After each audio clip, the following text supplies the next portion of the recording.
I don't know about you guys, but I'm eating that at the cookout. Can you do that? Oh, that one's making me a little queasy.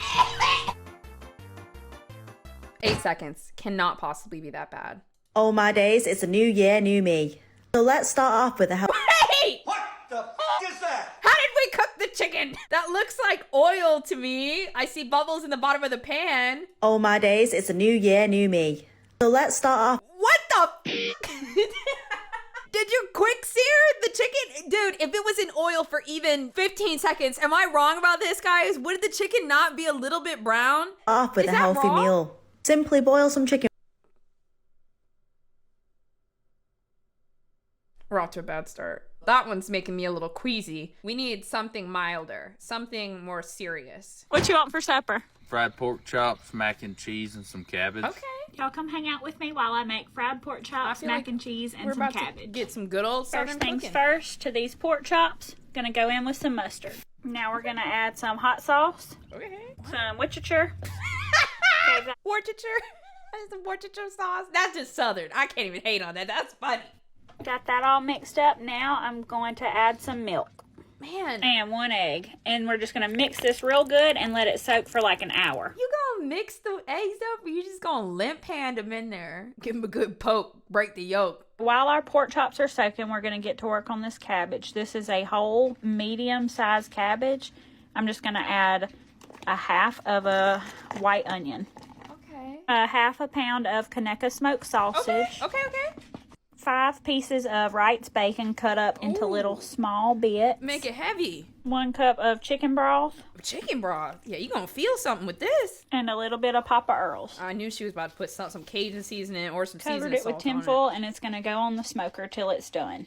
on it. Okay, so for the cheese sauce for my macaroni, we got 1 whole stick of butter, 1 cup of milk, And I don't know about you guys. This doesn't seem bad so far. This seems fine. Seems like just like some southern cooking. But it could go left at any moment. and 4 ounces of mild cheddar cheese cubed up. Okay. Okay, so my cheese sauce is done. I just let it all melt together and then kind of cool off. Be sure to season it with salt and pepper. And I'm just going to add it into, this is a half a box of elbow noodles. Okay. Little bechamel. It's a Then little we're just milky. going to add a 8 little ounces milky of shredded bechamel. sharp cheddar on top. Oh. And this is going to go into a 350 degree oven uncovered until it's nice and bubbly. And y'all, this is a very simple mac and cheese recipe. It's old school and I like it. So if you want to do different cheeses, you can. Okay. But it's all in preference. Let's get started on these pork chops. To my pan, I have added this Culture Creole seasoned chicken batter. It was what? Put some culture on your plate. Culture Creole seasoned chicken batter. Okay, so she's gonna season up the pork chops and we're gonna get us a deep fried chop. Interesting branding. Basically, it's just a seasoned flour. And y'all, when they say seasoned, they mean it. I sniffed it to smell it, and it tickled my nose. But Okay. it smells so good. She's southern I'm as just gonna hell. coat all my pork chops real good in this stuff. Okay, y'all, here I have a shallow pan with some oil, and my oil's hot. I know that because that's what it does when you sprinkle some flour in it. So it's time for the pork chops. Okay. Okay, so we got the pork chops They're in. ready. These are thick pork chops, so they're going to go for about 4 to 5 minutes on each. Man, I've been living in LA too long because I'm watching this. I'm like, girl, I'm gonna die if you feed me all this. But you know, back home, this is what we eat. And you get you a couple plates at the cookout. This is about it. I survived eating this for 20 something years. I don't know if my little heart can handle it anymore or LA's just corrupted me. I need a smoothie. Okay, so here are the pork chops. I did 4 minutes on each side. Chicken fried pork chops. The best time to chase bugling elk. I don't know about you guys, but I'm eating that at the cookout. Now, if I was over your shoulder watching you make it, I would be taking each bite hesitantly. But at the cookout, I'm saying, ooh, these look good. These look real good. I'm gonna eat it. It's a pass. This video has 1.3 million likes, but the top comment says, this is why you don't eat at other people's houses. The caption says,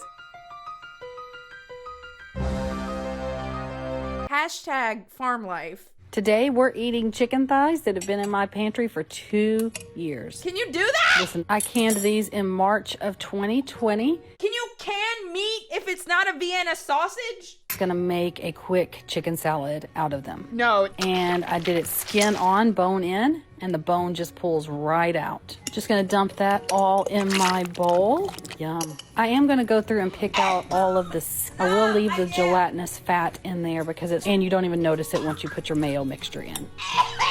Definitely use all that skin to treat the tiny best friend. Just when I open a jar of meat, she's right there begging. Look at that, she loves it. I just mixed up egg yolk, mayo, and pickle juice, and I'm just gonna stir that to thin. Then I'm just going to pour it right over top of my chicken. I also have some diced eggs and diced pickles in there. Listen, I can't take this as a thing in my world. I cannot take this in, okay? I'll take the tuna. Chicken of the sea, even. I'll take the Spam. I'll take the Vienna sausage. Look, you know your girl love a little Vienna sausage at the end of the day, okay? I cannot take the home jarred chicken with the raw eggs. I can't do it because you know she ain't pasteurizing them. She got them at home. They're homegrown eggs. I need an egg. Thank you. She ain't pasteurizing them, and she says, no, I raised these here. This extra good to go. For a quick meal, we just toasted some cauliflower rounds in our Instant Pot Vortex. And what's anything without cheese? Dude, I have to read the comments. Is this a late April Fool's joke? This is why you don't eat at other people's houses? Immediately no. This lady says, logically, my brain knows the food is safe because of the storing method. I hear that. However, my brain is also 8,000% horrified. I think that's the boat that I'm in because I do know it's probably fine. Theoretically. Maybe for you, but not for me. I'm gonna pass on this one personally. All right, give me something good. Give me something tasty. Looks like we're starting off with some crackers. That's good, right? Crackers and add them into a greased casserole dish. Now, using a wooden spoon, what we're gonna do is just chop these up. Yo, put them in a plastic bag. Ah! Why is she messing them like that? I would have put these in a large Ziploc bag and like just banged it against something. It seems more difficult when the crackers have the free form in the thing. I guess it just looks better for camera. So now we're gonna add 2 cans of cream of celery soup.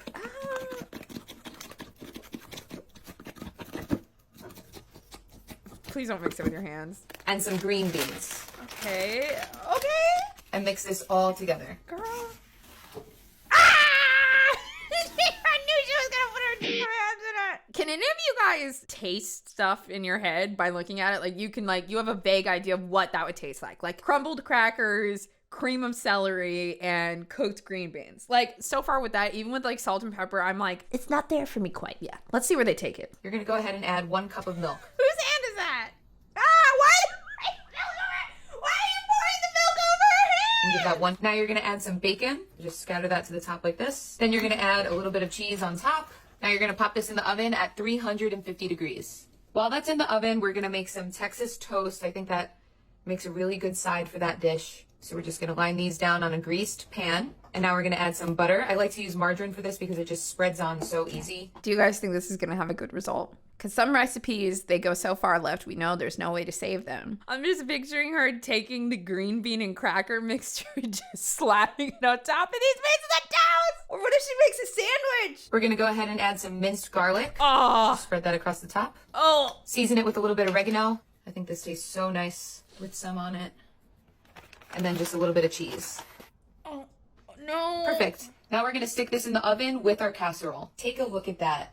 The cheese melted great. Everything's set perfectly. And now we have our Texas toast to go with it. This is great. You don't want to overburn the toast, That so is you want not to cook it to Texas this point, toast. and that's perfect. Now I'm gonna cut a slice of both. Oh, perfect. Them I green love it. beans ain't cooked. The And beans this- should be more limp And than now I have that. a full meal. Cheers, everyone. Yeah, they just showed her eating the tip of the green bean. That's what I thought. These are the best ones. I'm going to start by taking some orzo pasta and pouring that all around our Boursin cheese. Next, I'm going to take some sun-dried tomatoes and add those right there. And over on this side, I'm going to add some roasted garlic. Okay. And over here, I'm going to add some sauteed mushrooms, which I cooked with some butter and a little bit of salt. Next, I'm going to take a whole diced yellow onion and put that right over here. Now it's time to season, and I'm starting with a little bit of salt, some dried oregano, some fresh thyme, a little dried basil, some black pepper, To me, she's doing okay so far. and finally some crushed pepper flakes. Then I'm going to take some Dijon mustard. I and thought put it was that peanut right butter. there. And now it's time to add in some liquid to help everything cook. And I'm starting with 2 cups of chicken broth, and I'm just pouring that all over. Cream, just like that. And we're also gonna need 1 tablespoon of lemon juice. Okay. Next, I'm gonna take some olive oil and just drizzle that over everything. And we're also gonna need a few pieces of butter, which I'm just gonna put right on top. And before we pop this in the oven, I'm just gonna give it a little mix. Just make sure that orzo is not stuck to the bottom or anything.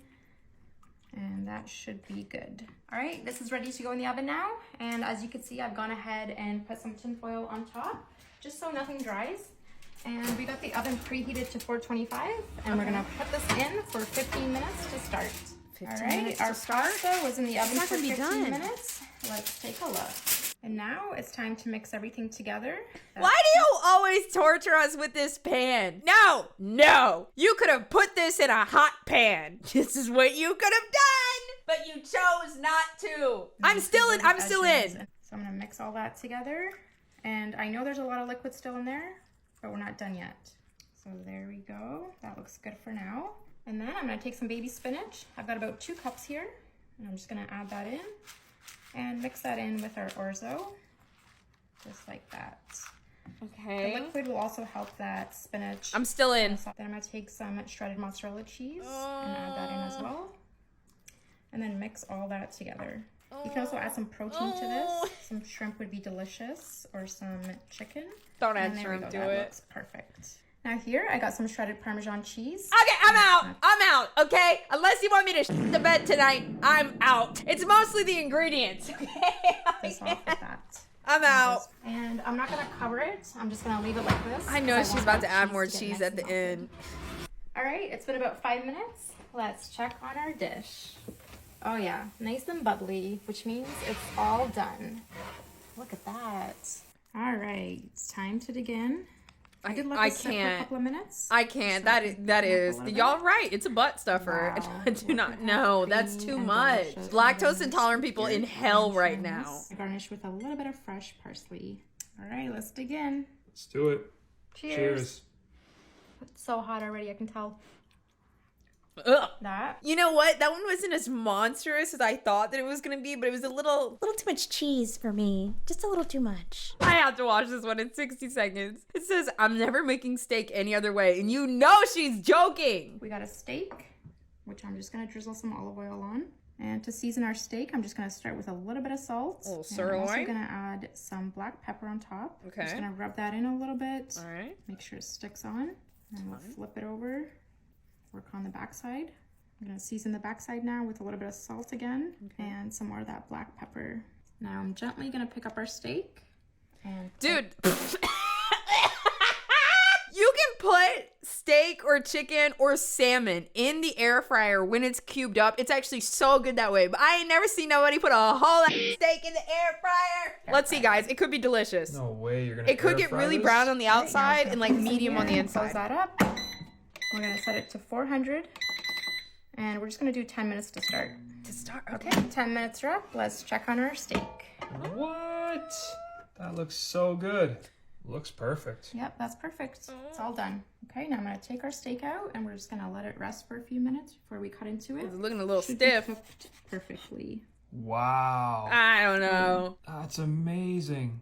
So good. I don't know. I We got don't a know about steak. that. Maybe. That lady, her commentary messes me up so bad because she's always so delicate with it. She's always doing it so delicately, like she's doing something right. She's like, okay, and we're just gonna put the pepper on here. But like, so you always know something is about to go wrong.